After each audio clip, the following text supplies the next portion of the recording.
Morning, Emily. Good afternoon. I guess I should say it that way. It's not the morning anymore.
Just waiting for everybody here, so staying tight.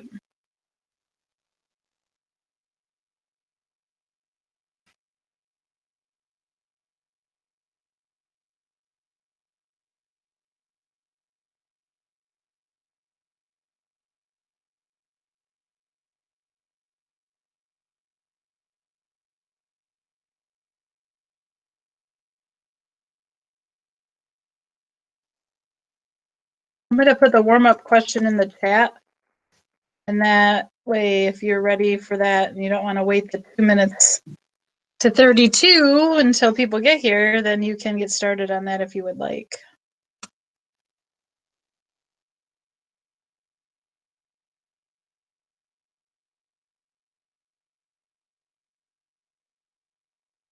Make sure it's a complete sentence and caps and ends.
Okay, so I'm going to go ahead and start the warm-up. Okay, Sapphire. The question is, to ensure that bacteria is killed in your food, hot food should be kept at or above what?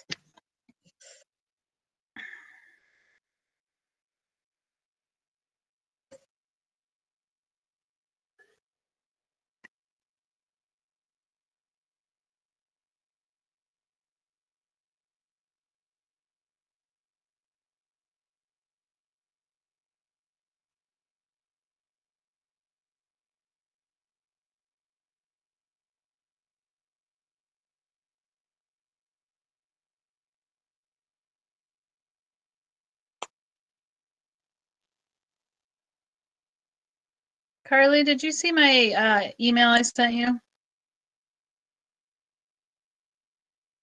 Oh, okay. Thank you. I just saw it.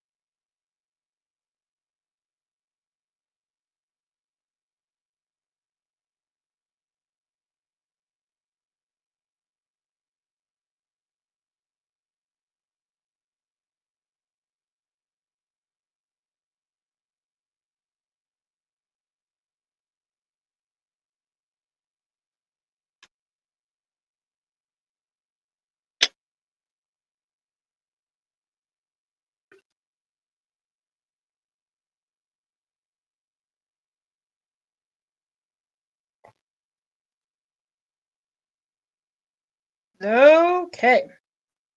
So you should be wrapping that up, that warm up. Wednesday when we meet, we'll turn them in for our 2 weeks. So just be aware of that. And I wanted to kind of go over some of the answers to the web quest. So I'm going to share my screen with you because I want to show you that there's quite a few people that still need to turn it in. And this is going on this 9 weeks. And today it's half credit. So let me find it here. Hello. Ding, ding, ding. Okay, so that is up here. And it's right here. And I have 12 turned in out of 9. Well, I mean, 12 turned in and 9 people that haven't turned it in. So this needs to get done. But let's kind of go over some of the answers and see what you guys came up with when you did it.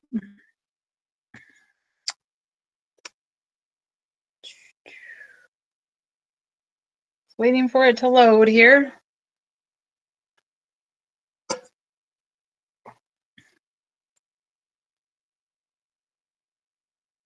All right, there we go. Okay. So, the first one's pretty easy. 1 in 6 Americans could get sick from food poisoning this year. And then what did you find out about hospitalized for food poisoning each year? About how many people? Do you guys remember? 128,000. That's correct. Thank you. Okay, and this is where your picture should have gone for when you were washing your hands. Okay, so wash blank and blank after each use. What would be the words there? Wash what?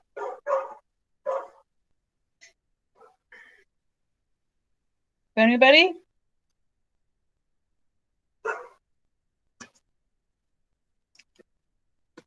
There's a bunch of you that did this. Wash surfaces and utensils after each use. And then it says explain one way to clean your kitchen.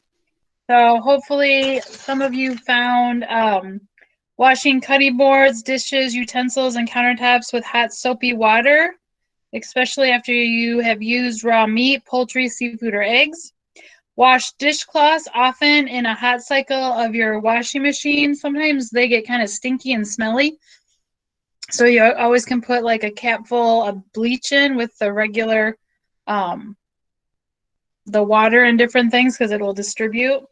Thoroughly wash with hot soapy water all surfaces that come in contact with raw meat.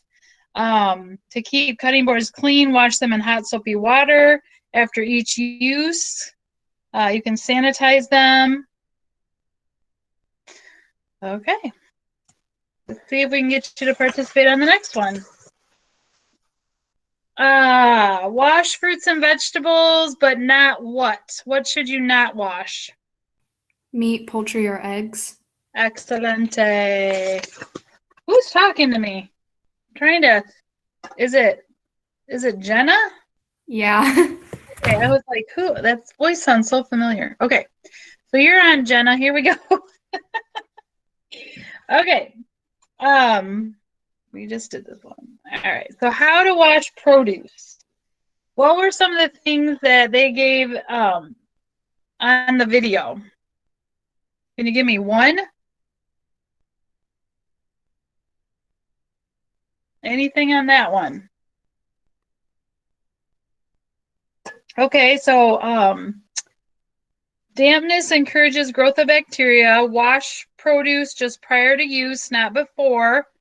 Wait to wash encourages a long shelf life. And the produce in the study was purchased at the same time with the same use of dates. Okay, next. Okay, so explain cross-contamination. What was be smart, keep foods apart, and don't what? Be smart, keep foods apart, and don't what? You guys make this really hard. Cross-contaminate. And then it says, what is cross-contamination? So someone explain it to me. What is it? Is it me crossing my arms and saying contamination? Is it when one food touches another? Okay, like what's specific about the food?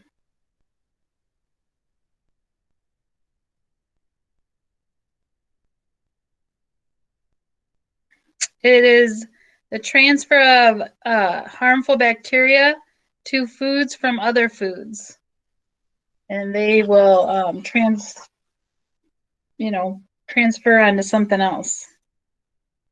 Okay, here's another fill-in. Use separate blank, blank, and blank for produce, meats, poultry, seafood, and eggs. What should you use separate? Cutting boards? Yep, good job, Brady.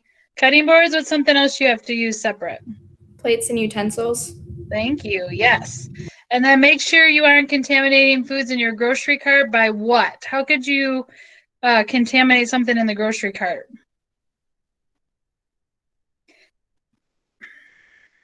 Is it possible?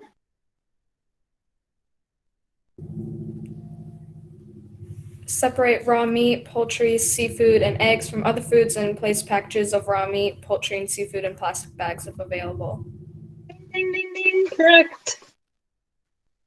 Okay, why shouldn't you wash meat or chicken? Why?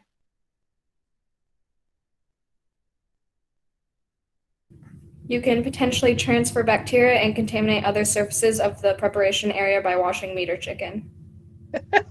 Sounds like you're reading that, Jenna. Okay, why do you stop, or how do you stop cross-contamination in the refrigerator? Have you ever thought about that, on how you put things in the refrigerator and what could be some potential problems there? What do you think about that one? What did they say?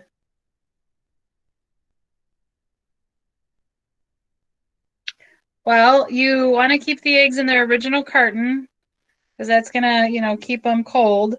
And then you don't want to put like meat above produce in case it like drips down. Sometimes it happens when it thaws out.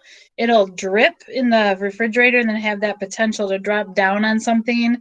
And then you don't even know it. You just go and grab the food and then it's been contaminated. So just be careful of that. Okay, so detail. 4 things the girl did in the video that might cause food poisoning. So what did she do? Name one thing that was wrong with what she did. Did she do everything right? Use the same cutting board for vegetables and raw meat. Okay. What's wrong with using a wooden cutting board?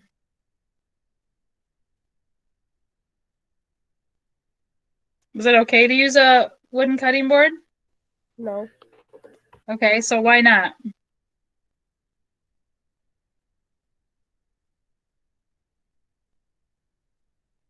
Wood is porous, and so like if I was cutting chicken on it, it's going to be really hard to get all of that bacteria out. But if it was on plastic, that would be an easier wash job. Did not wash hands before touching lettuce for prep, and then used a dry cloth for cleaning touches multiple surfaces without washing hands? Okay, food thermometers. So, cooking food is safe only after it's been what?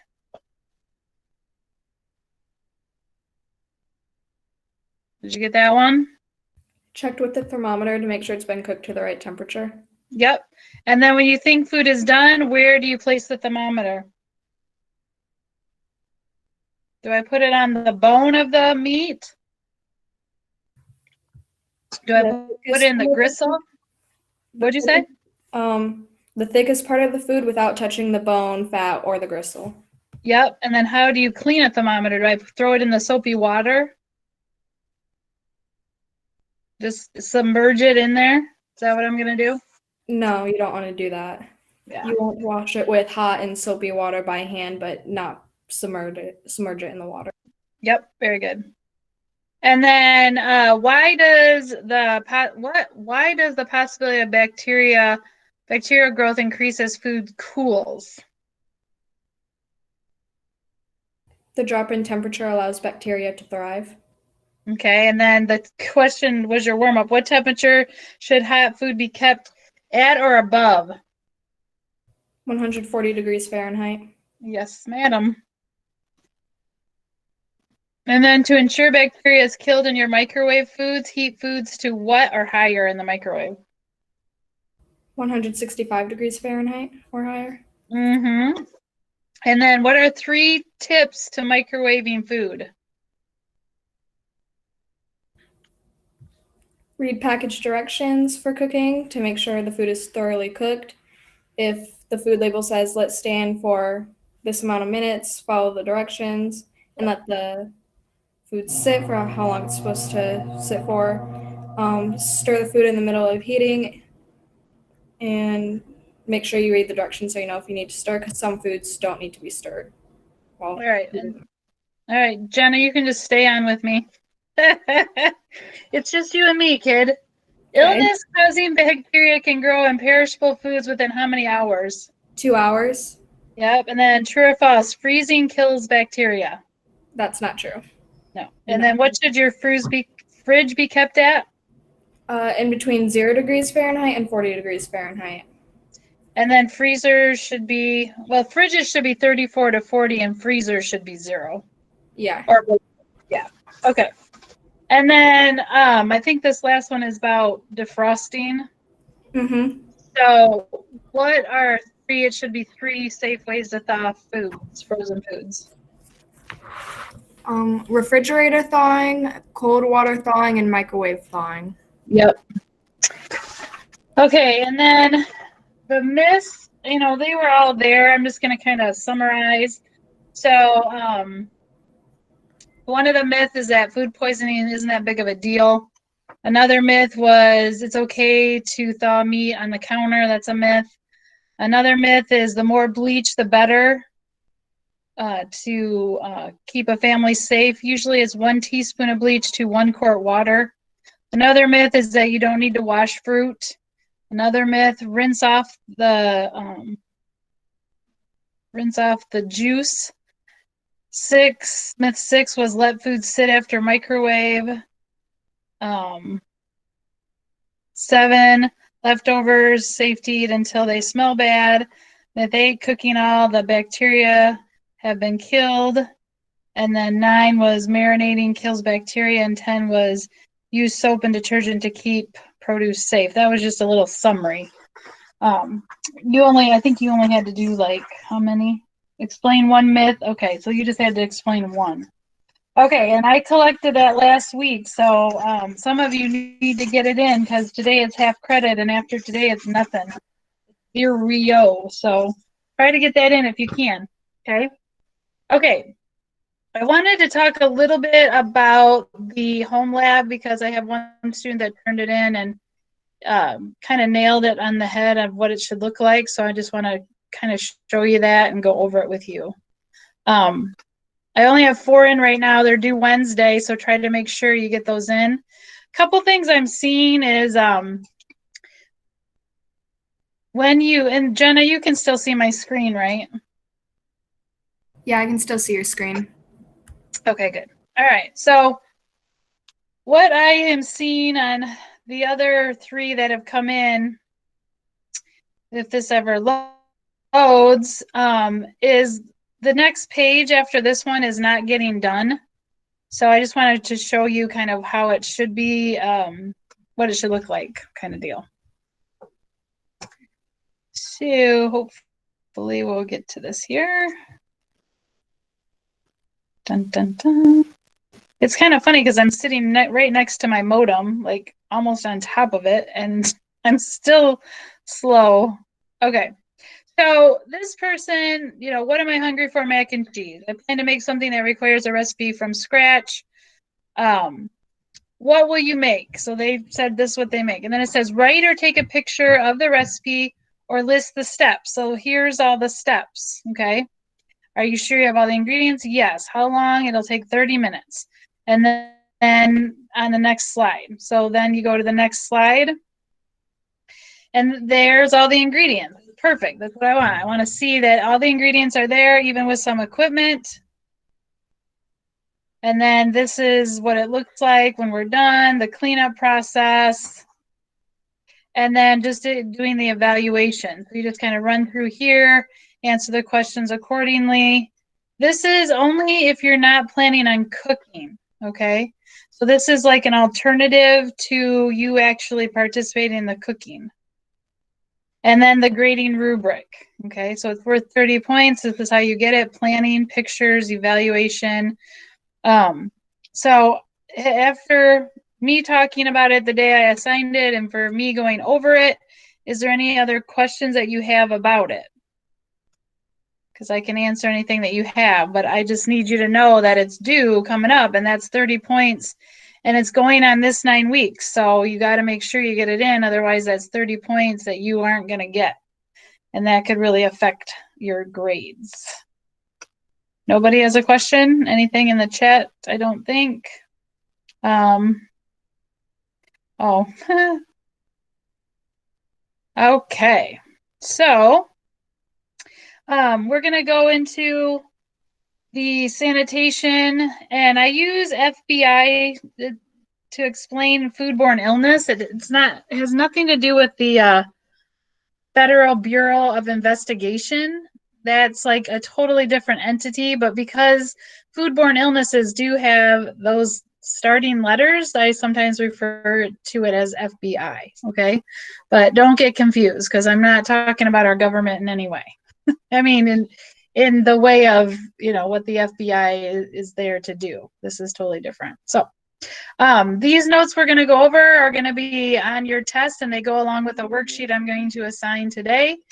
I noticed that some of you were working on it, so hopefully by going through this PowerPoint, you can go back and see if you need to make corrections on that worksheet or not, because I am going to be scoring that as well before the end of the 9 weeks. So make sure you get that one in as well. All right, so let me get to my paperwork here so I'm looking at the same thing you are. Okay, so food safety.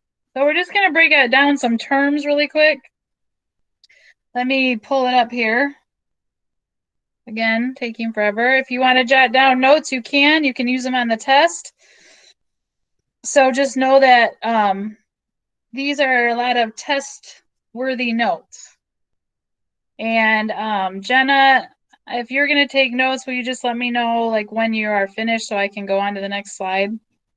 Yeah. Okay, thanks. So FBI, also referred to as food poisoning, okay? So most people don't go around and say, oh, I got a foodborne illness. They'll say, I think I have food poisoning, okay? And then they'll try to, you know, trace back their steps and figure out like maybe what restaurant or what food they ate that might have caused it, okay? So FBI is also known as food poisoning. And again, remember, as always, notes are for you, and you write what you don't know and leave out what you do. And any notes that you take are something you could use on the test.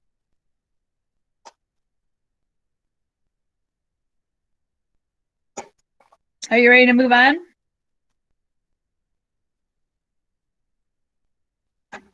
Yes. Okay, so bacteria. Okay, some of our FBIs are bacteria. They're single cell organisms that live in soil, water, or the bodies of plants and animals. So some of them that we're going to talk about are specifically bacteria.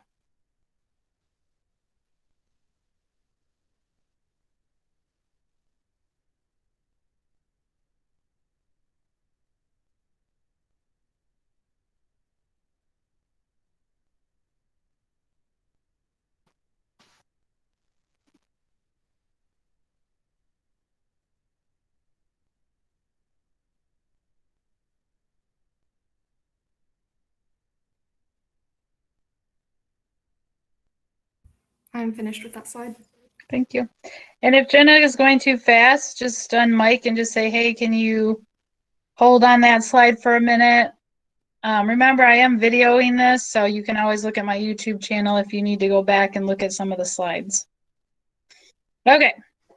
Contaminant is an undesired substance that unintentionally gets into food. Microorganisms are the most common food contaminant.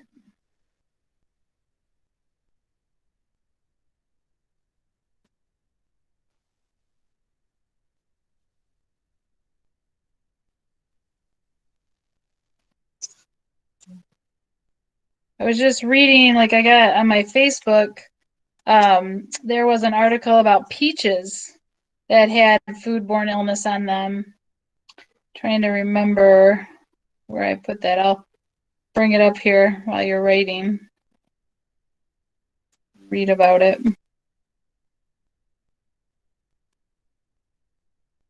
I'm good on this slide. Okay.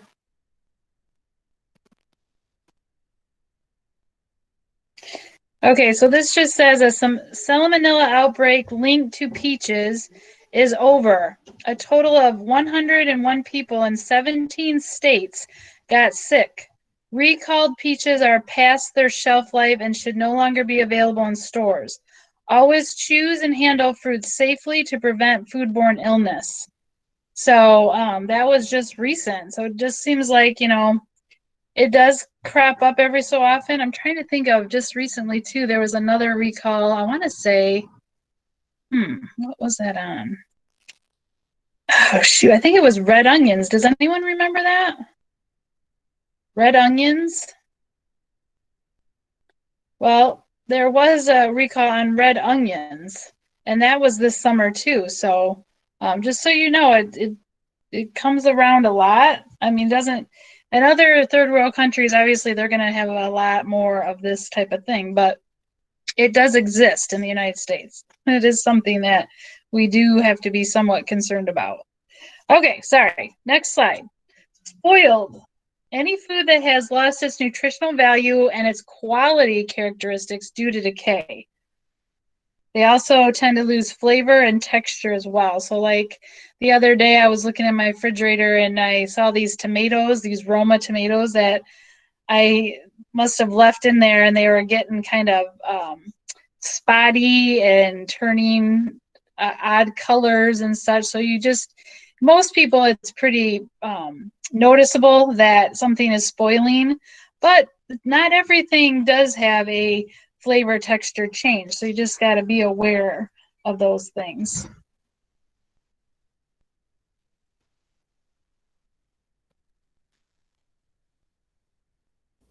I'm finished with this slide. Thank you. Okay, a toxin is poisons that cause an illness. So many toxins are tiny parasites found on an organism that lives off another organism called a host.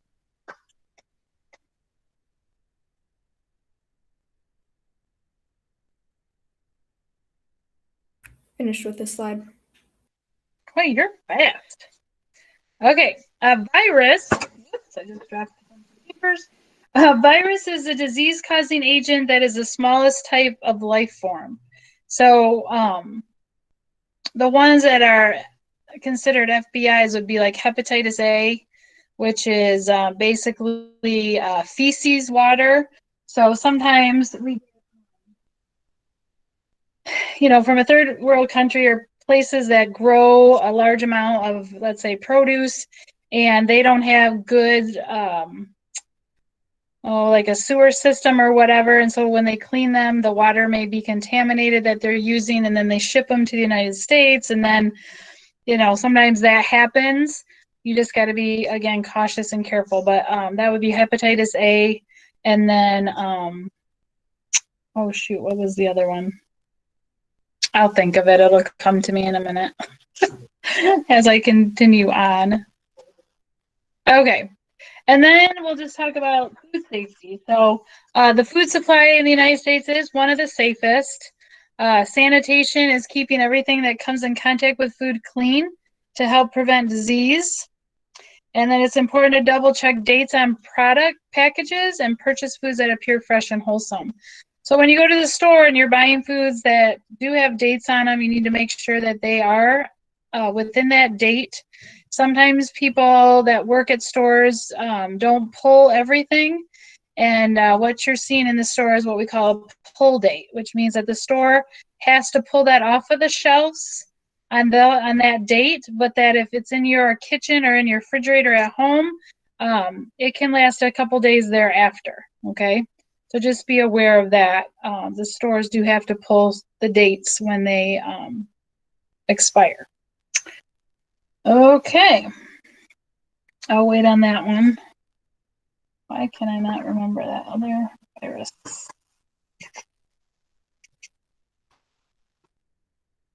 What was it? I'm finished with this slide. Thank you. Okay, and then food safety. Consumers should always put away perishable foods first. Keep eggs in their original cartons, okay, because they are there to, within that original carton is going to keep them cooler. When I was growing up, we actually had a little spot in our refrigerator door that for eggs, but it doesn't keep them cool enough there. And so you always want to keep those in their original packaging. Perishable foods are foods that, spoil quickly. And so if you put them away, then they have less chance of, spoiling faster. Always wrap or cover all foods in the refrigerator or freezer. Remember, we just talked about the refrigerator should be 40 degrees, and then freezer should be 0. And the bad thing about refrigerators is they don't come with their own thermometers. They come with a dial. And, that dial, could be, who knows what the temperature is. It just goes from like 1 to 5. So to really be aware of the temperatures that your refrigerator and freezer should always be kept, you should get a thermometer specifically for the refrigerator and one specifically for the freezer. Using a meat thermometer in the freezer or fridge is not the same. Okay, you want to get specifically ones for those areas for refrigeration.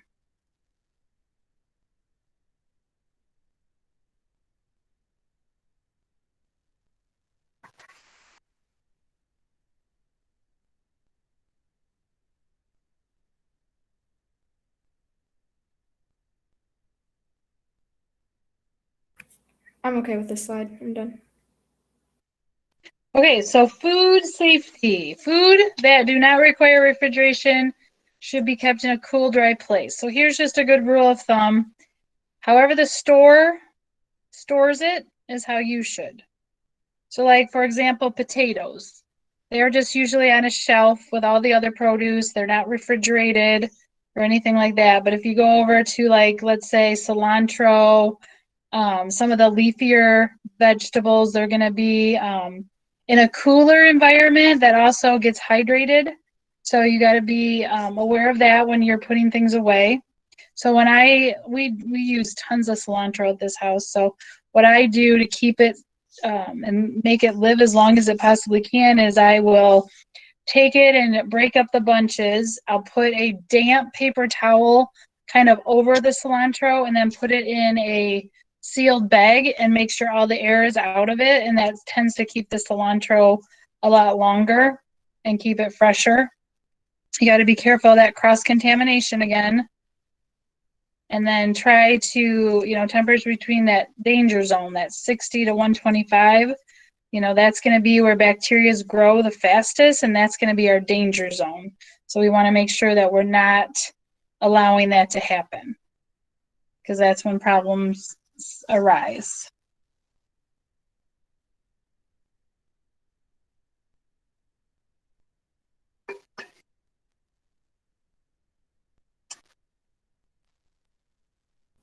I'm done with this slide. Okay. So never eat raw or partially cooked meats that have not reached their appropriate internal temperature. So ground meat and pork about 160, cooked beef about 145, whole poultry 180.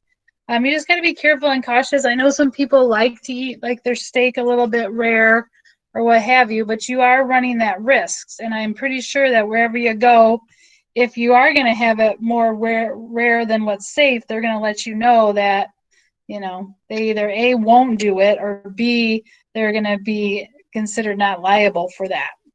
Hot food should always remain at a temperature of 140 or higher. Cold food should remain at 40 degrees or lower.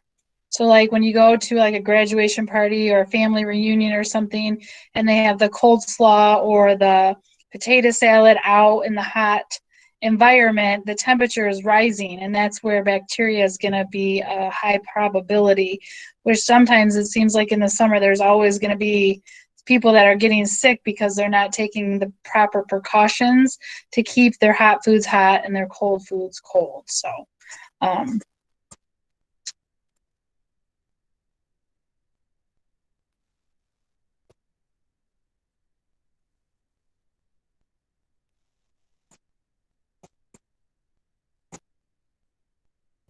I'm done with this slide.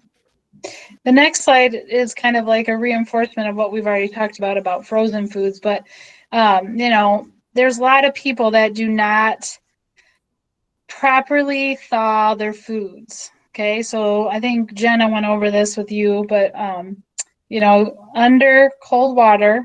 So like sometimes when I make tilapia at home, it's frozen, and I'll just put it in a dish of very cold water, and I'll let it sit there for 15, 20 minutes, and it'll thaw out. Or the night before, I put the meat in the refrigerator, so when I'm ready to do it that next afternoon, it's thawed out. Or you can use the defrost button on the microwave. And the only thing that is, not so great with that is that a lot of times it's going to thaw at different rates. So like, the edges of your chicken will start to cook where the inside of your chicken is still frozen. Okay, so that's the only thing bad about the microwave is it doesn't always tend to defrost it as evenly as you want it to. And then you end up cooking a portion of whatever it is you're defrosting. So that would be the only drawback from the microwave. But, if you're trying to do something quick, then you just go with your go-to, and that's probably the microwave. So, all right, Jenna, did you finish this one? We kind of already talked about this one. Yeah, I finished it. Okay. Okay, so these are acronyms that you're going to need to know for your test. So USDA is the United States Department of Agriculture. The FDA is Food and Drug Administration, and other agencies devote much of their resources to study and research of keeping food safe to eat and free from spoiling. And then prevention is to wash produce prior to use. Cooking foods thoroughly, avoid unpasteurized milk, and then sanitize. So those are some critical things.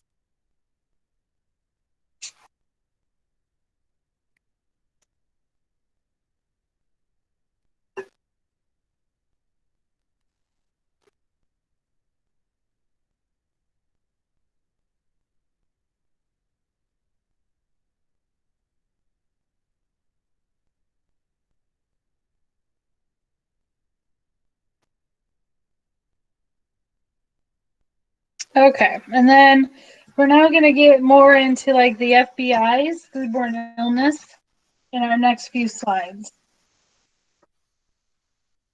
You can move on. Okay, so this is specifically now we're going to talk about foodborne illnesses, and they can affect people, affect people differently. So genetic makeup may play a role. An individual's age and overall health may also affect how their bodies react to foodborne illnesses.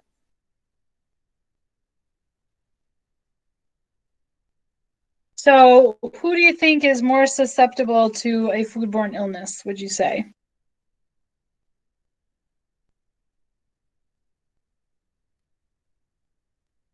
What type of individuals would you say are more susceptible to a foodborne illness? People that really don't have like good health or a good immune system. Okay, so they might have some, a compromised immune system. What other type of people would you say? And Jen is not the only one that can speak here. What else? Any other types of people that you think might be an issue?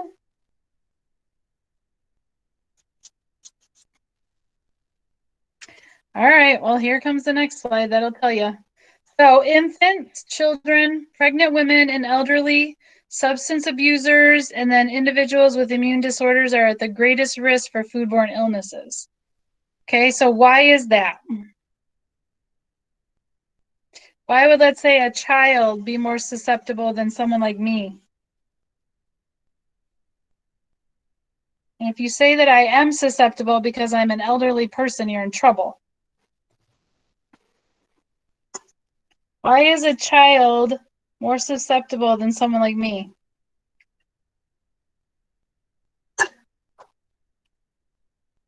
Carly. Anybody out there? Haley. Could it be your immune system? Yes, Haley. Yes, because my immune system is a lot stronger than a child's, right? Because their body's just growing and developing and becoming strong, but it's not there. Thank you for not saying that I was an elderly. I appreciate that. So yeah, this would be like a test question. So make sure that you at least have listened to what the answer is. Jenna, are you good with this? Yeah, I'm good. Okay, so when foodborne illnesses happen, they produce an array of symptoms that range in severity. So just what would be what symptoms do you think would be associated with foodborne illness, would you say? What have you heard some people say that think that they got food poisoning? What are their symptoms? What are they experiencing?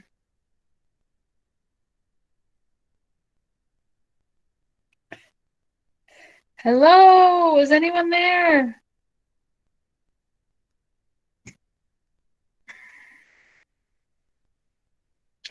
Well, they're making me crazy.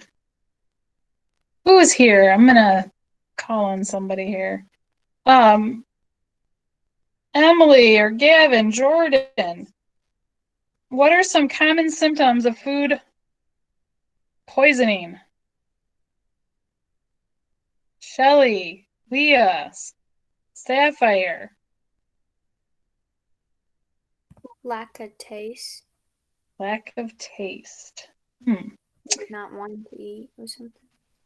I would think there's a few more that are a little bit more outspoken than that one. Ms. Zepka, Yes. I'm honestly confused because I keep getting kicked out because of my Wi-Fi, so I don't know. It's me. I'm kicking you out. No, because it keeps saying it's reconnecting, and then Yeah. it kicks me out, and then I have to wait to rejoin. I'm so sorry about that. That has got to be frustrating. Can you possibly email me the recording after this so I can watch it? I certainly can. Yes, I can. You are welcome. Okay, so thank you, Gavin. I'm not always able to see the live chat, so it's a good idea to unmute yourself. But yes, nauseousness, diarrhea, maybe a fever, maybe fainting, upset stomach, vomiting, stomach cramps, just different things like that. That a lot of people. What's unfortunate is a lot of people don't realize that they actually have experienced food poisoning. They think it's like the stomach flu or something like that. So a lot of consumers misdiagnose themselves. And then what's bad about that is other people are going to get sick too. And if they don't reach out to the right organization to try to figure out what's going on, then we still have lots of people sick without any answers, and then it just perpetuates. So yeah, there you go. Okay, you don't know this, but I have got off my PowerPoint because I wanted to see people that were going to answer my questions. All right, so I'm going to move on from that, and we're going to talk about some preventatives. So prevention is the best approach to foodborne illness. So wash your hands, proper sanitation, cook foods thoroughly. You know, even though people do everything that they're supposed to do, they may still experience foodborne illness at some point in their lives, okay? So even though we try to do as much as we can, it still is a possibility that they might still experience something along those lines.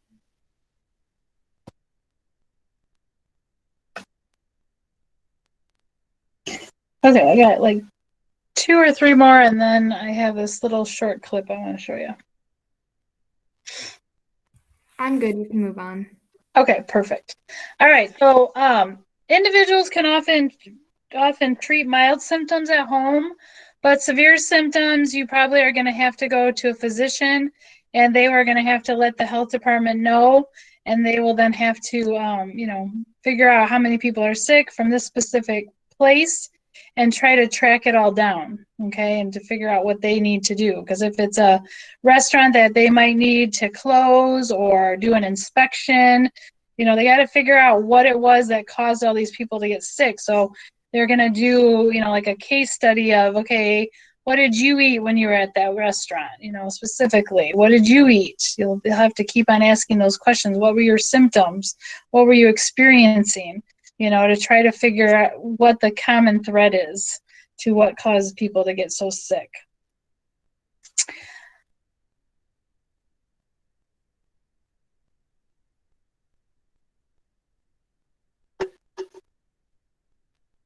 Okay, so when you are reporting a foodborne illness, there are some key pieces of information in the case.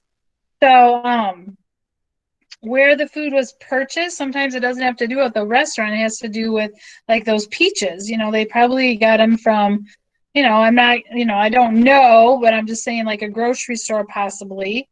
So they need to know where they were purchased. They want to know how many number of people who consume the product. They want to know the manufacturer's name, the address, the identification of the processing plant. Sometimes they need to get so detailed to figure out what lot or batch number each food came from so that they can figure out, okay, it was this batch, because they can pretty much do that and narrow it down to like the processor, and then the processor then figures out what batch it was in, so then they can, you know, this whole batch went to California to all of the family fairs or whatever it is. You know, they can pretty much pinpoint pretty close to, you know, who was affected by it. Okay, so I usually cannot show videos unless I'm in a different mode.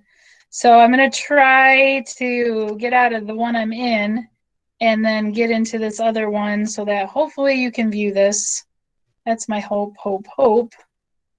So let's see here.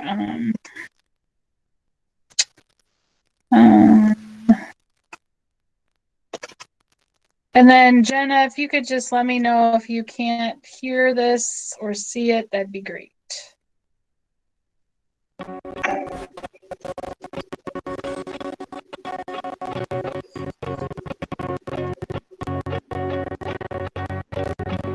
I just saw a patient with a serious case of foodborne illness, or food poisoning, as most people call it. Foodborne illness has a wide range of symptoms and can go from something I ate doesn't agree with me to being bad enough to cause a serious health problem or even death. And most foodborne illness symptoms don't present right away. It often takes 24 to 48 hours after eating the contaminated food. But in some instances, the incubation period may be longer. Based on what this patient told me, we aren't sure if it's from a restaurant or from food she prepared at home. That's why I make sure my patients understand that everyone has a role to play in ensuring food safety. Farmers, food companies, transporters, retailers, consumers, and the government. In fact, the FDA issued regulations to carry out the FDA Food Safety Modernization Act of 2011. This was the most sweeping reform of food safety laws in more than 70 years. The new rules require food producers to do more to identify and prevent problems before they might happen. And they set science-based safety standards for growing, harvesting, and packing produce. But sometimes contaminated food still reaches consumers, and the government can't regulate how consumers handle food. That's why we all need to know how to minimize the risk, especially for our patients who are at higher risk. Pregnant women, young children, older adults, and people with immune systems weakened by illness or medical treatment. Being smart about how we shop for food can do a lot to help prevent exposure to the two most common foodborne agents, viruses and bacteria. When it comes to foodborne illness, most of us think of undercooked meats and eggs, but raw fruits and vegetables can pose a risk. So can lunch meats and deli-type salads. There are a few things you can do while at the grocery store. Check the sell-by dates. Use plastic bags for raw meat and poultry, and keep them separated from the other groceries in your cart. And only buy pasteurized dairy products and juice. Food recalls happen when contaminants are discovered in food products. They happen almost every day, and these foods could be almost anything. They range from fresh produce to peanut butter to meat and poultry. It's important to know that there may be nothing you as a consumer can do to make these foods safe. The best thing to do if they are recalled is just throw them out. For a list of current recalls, go to foodsafety.gov. Keeping the family safe is a priority in any household. So here are 4 basic steps to prevent foodborne illness in the home. Wash your hands often with warm or cold water and soap for at least 20 seconds before and after handling food, using the bathroom, changing diapers, or handling pets. Cleaning fruits and vegetables is important in order to get rid of soil that may remain on the produce. But there are a variety of other reasons to clean. Bacteria, viruses, or parasites can be on that produce as well. So make sure to rinse all produce thoroughly under cold water to help reduce your risk. And use a vegetable brush, especially on fruits and vegetables that have a skin or rind that won't be eaten. Rinse produce before you cut it, because if there are bacteria, viruses, or other disease-causing microorganisms on that skin, and you cut it with a knife, that knife can carry that pathogen right into the fruit. Clean your cutting boards and other surfaces between preparing raw meat, poultry, seafood, or eggs, and preparing foods that won't be cooked, like salad veggies, so you don't contaminate the other foods. Or use separate cutting boards. Just as you separate your raw meat from other groceries in your shopping cart to avoid cross-contamination, do the same thing in your refrigerator. Never put raw meat, poultry, seafood, or fresh eggs anywhere where they may contaminate ready-to-eat food. I'm gonna put this chicken in the fridge to marinate for a couple hours. And I don't want it to be above or near my veggies, just in case the bag leaks. Some people like to reuse marinades for sauces and gravies, but never reuse marinades that were used with raw meats, unless you bring them to a boil first so that you kill any pathogens. Food is safely cooked when it reaches a high enough internal temperature to kill the harmful pathogens that cause illness. There are different safe temperatures for different foods, so check out the minimum safe cooking temperatures chart at foodsafety.gov. It's very handy. Once you know the temperature your meat should be cooked to, check it with a food thermometer. While the chicken is cooking, I want to talk about refrigeration. You should refrigerate or freeze meat, poultry, eggs, seafood, and other perishables within 2 hours of purchasing or cooking. Cold temperatures slow the growth of harmful bacteria. But don't overstuff the fridge. Cold air needs to circulate to keep food safe. Your refrigerator should be 40 degrees Fahrenheit or colder, and your freezer should be 0 degrees Fahrenheit or colder. A lot of refrigerators don't have a temperature gauge. Many just have a dial that says colder or warmer. So get yourself a thermometer like this one. I'm pretty sure this chicken is done, but I'm gonna check it with the meat thermometer. And check that the meat is reaching the right internal temperature in several different places, so you know it's done. If you're like me, you love filling the house with family and friends and feeding them tons of food. So when you're prepping that big family dinner, never thaw food out on the counter, because that allows pathogens to multiply. You can thaw in the refrigerator or in cold running water, or you can use the microwave. But if you do, you'll have to cook the food right away. These methods take time, so make sure you plan well and give your food plenty of time to thaw the right way. If you have a buffet set up for your guests, you need to make sure cold foods stay cold and hot foods stay hot. And when you're with family and good friends, it's easy to sit and talk for hours and forget that the food is still out on the counter. So make sure you put foods away within 2 hours to keep it safe. You don't want those delicious leftovers to make you sick. Leftovers can be kept in the refrigerator for 3 to 4 days or frozen for 3 to 4 months. Although safe indefinitely, frozen leftovers can lose moisture and flavor when stored for longer times. As you can see, with these steps, we can keep food safe, healthy, and fun. If you should become ill and think that the cause may have been foodborne, report it to your primary care provider or your local health department. And for even more information about safe food handling, preparation, and useful tips, go online to fda.gov/food. For information about safe food storage, try the FoodKeeper app at foodsafety.gov.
Gosh, this is why no one's responding to me, because I'm talking and my microphone's off. Oh my gosh. Okay. For number 1 on your worksheet right here, it says, this is in Google Classroom, and you guys might have to go back in and just make some correction, but there's 11 true. So if you have more than 11 true, then you made a mistake. Or if you have more that are false, then you got to go make the correction. Let's just do this first one together real quick before I let you out of here. So store eggs on the shelf located on the door of the refrigerator. Is that true or false? For number 1. What do you think, Brady? Store eggs on the shelf located on the door of the refrigerator. Gavin, what do you think? Jenna, since you're the only one that seems to ever talk to me. Gavin, you were just there. Yeah, I was gonna ask. What was the question? The question is, true or false? Store eggs on the shelf located on the door of the refrigerator. False. Yes. Do you know what it should be? What's that? Where it should be? Yeah. At the bottom, or no, at the top. This one says just in the interior. Okay. But you're right. That is false. Good job. All right. So make sure that you guys just go through yours and double check. You should have 11 true. And then change the word if it is false to the correct word. Okay? Any questions before I let you out of here? Okay, so this assignment is due. Yeah, go ahead. Sorry, it's not a question about the assignment. I was just wondering if I could stay after to talk about missing work after class. Yeah. Oh, Okay. of course you can. Yes. Okay, so I'm going to let you guys go, and then Geraldine and I can talk about whatever it is we're going to talk about. If you can email me anytime, but I'll see you guys Wednesday. Make sure you get that done, okay? Have a good day, Mrs. Zepka. Bye, Jenna. Thanks for participating today. You're welcome.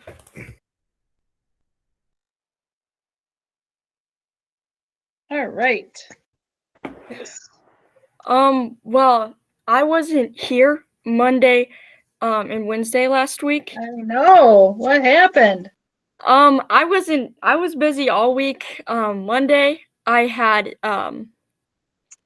senior pictures. Tuesday I had my driving test. Oh my Wednesday God. I had the SATs. Thursday That was like my week.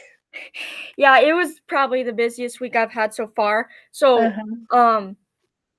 this is not an excuse for all the missing work because I don't think I've done anything from last week. Okay. But I guess it's just as an explanation to where I was. And I was just wondering like what all I needed to do because I thought just talking to you would be a lot easier than talking I to think you. so. Yeah, I agree 100%. Because that's never fun. Okay. Oh. So let's go in and just look at this for a second. Okay. So,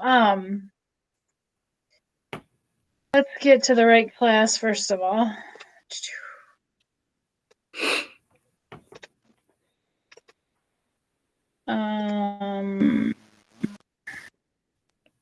There you go. Okay, so last week what I did was,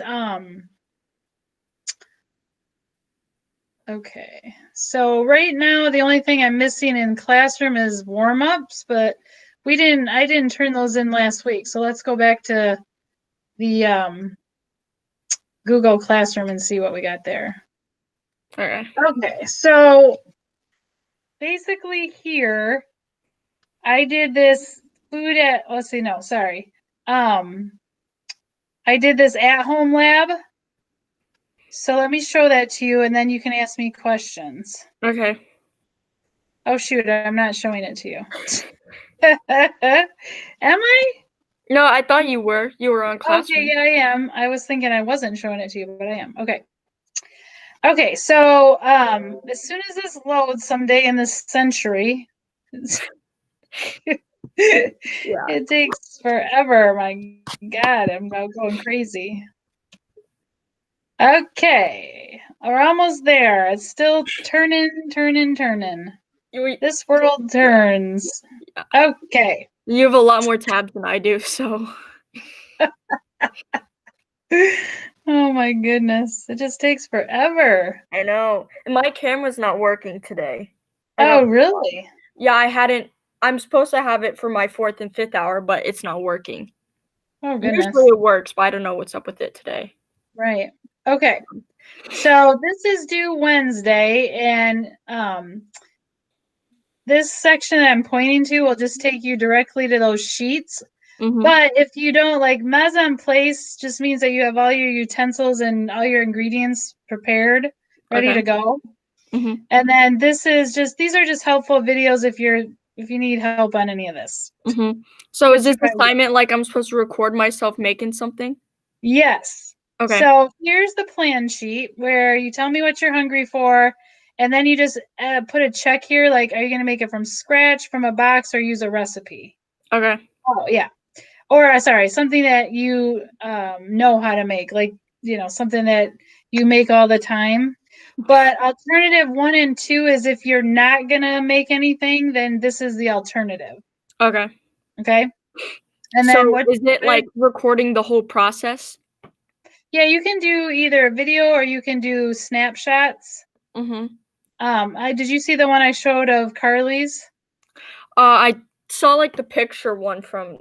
Okay, Is that what you're so talking you about? write what you made. So she made mac and cheese, and then she just basically wrote all the ingredients and then the directions here.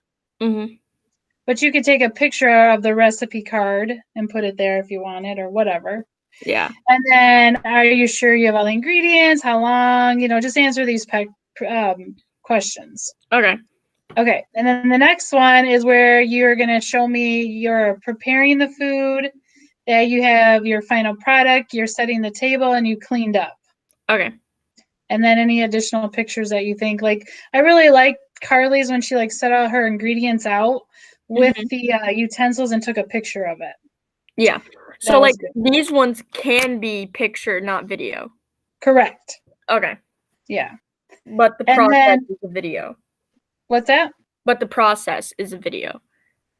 However you want to do it. They could be a video or they could be snapshots. It's up to you. Okay. But just make sure you have your parents' permission, because I don't want you burning the house down. And Oh, then I'm sure blaming my me. mom would like for me to cook every once in a while. So just be aware of that. Okay, so the sheet before, whoops. Okay, so this is your evaluation. So after it's all done, then you answer these questions. Got it. Got it? And then this is the alternative. So if you're not going to do that, don't worry about it. Okay. And then this is, The rubric. yes, right. Yeah. Okay, so that's one thing you missed. Yeah. And you said it's due when? Keep looking out the window because I keep hearing this terrible noise. Oh. And I'm like, okay. Can you hang on for 1 second? Yeah. Okay, I gotta just make sure my dog is okay. Hold on.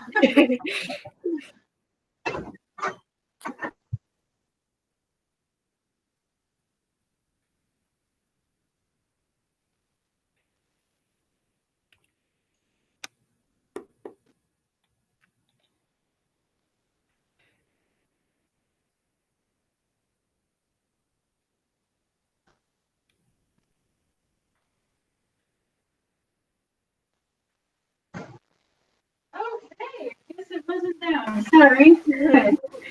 I just heard this terrible noise. I didn't know what the heck it was. Okay, back to school. Okay. Okay. So that was the lab from last week. Mm-hmm. Then we did this kitchen sanitation web class, and it's super simple. Whoopsie. All you have to do is go to get off my stuff. Okay. Yeah. So kind of the same thing. I made you a copy so you can write right on it. Okay. And if you watch the videos, you have to be in presentation mode. But if you write on it, you have to be out of presentation mode. Does that make sense? Yeah, it does. I just don't know why it does that. I know. I don't either. Anyway.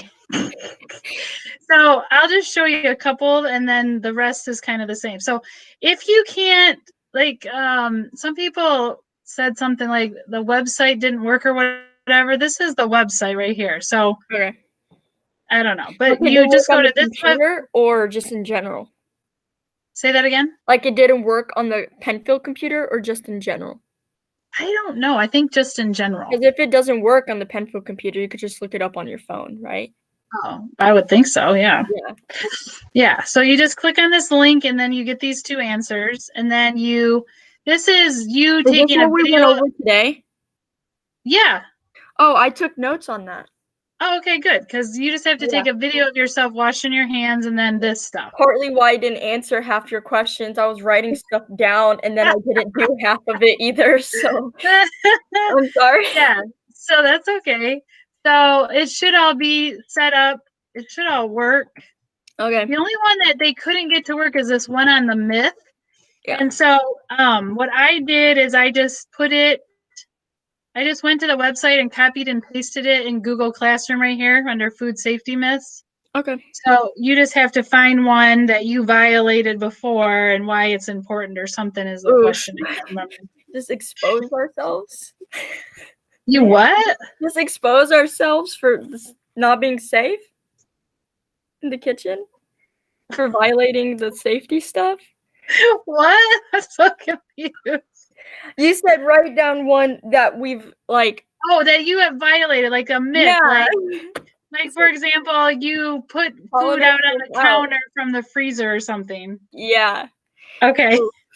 That's what I meant. Oh God, that's funny. Okay. Let's see. Is there anything else that you missed? I think that's it. Okay. Is there a new warm-up sheet? No, it should be the one from last week, right here. Okay. So and the warm-up should be there, so all right. Yeah, so I think you're all caught up once you do that. Well, and then is the warm-up questions from last week since I wasn't here? Are they on the slide or something? Yes. Okay. Right on. Yes. Yeah. And then don't forget to do in unit 2, I just assigned it today, was the at home and on the go. Right here. Food at home and on the go. Don't forget to do that. Okay. Yep. And then I think you'll be caught up, sister. All right, cool. Was I the only one absent on Wednesday? Because I had the SATs. Yeah, I had the SATs also. Oh. And I did not realize how long that thing takes. Yeah. It was horrible. It wasn't as bad as I was thinking it was going to be. The English was actually kind of easy. The English was actually easy for me, but the math, I mean, I haven't, because I go to the Career Center, I didn't take a math class last year. Uh-oh. So I kind of tried to cram math in like a few days. But because my week was so busy last week, I barely had any time. Oh my God. I know. I had conferences 2 days last week, plus the SAT. I was like, oh my God. Oh, man, so I feel your pain. I had my road test on Tuesday. It was like test after test. So yeah, you need a break. I do. And I have KCC anatomy exam today and tomorrow. Oh my God, girl. I know. You are busy. That's why I wanted to talk about all my assignments, get it out of the way. I'm glad that you did. That's gotta, I mean, at least you know what you need to do and you don't have to worry about us going back and forth on a stupid email. Yeah. I need to talk to my English teacher as well. Oh, yeah. You could probably, office hours or something. Yeah, I could. Man. Anyway, thank you for staying after and helping me. Yeah, no problem. Anytime. I know I probably should have asked last week when I was missing the assignments, so I'm sorry about that. That's all right. Life gets in the way, sister. I get it. Yeah, I saw like what you said about half credit and 0 credit, and I got kind of like, I was like, oh no. Well, as long as you are keeping up on stuff, I don't mind giving you a little leeway at this point. Okay, I'll try and have it everything either today or tomorrow. Okay. Hopefully not Wednesday, but like I said, I have my anatomy exams. Right, yeah. So just get it to me before Friday. That'd be great.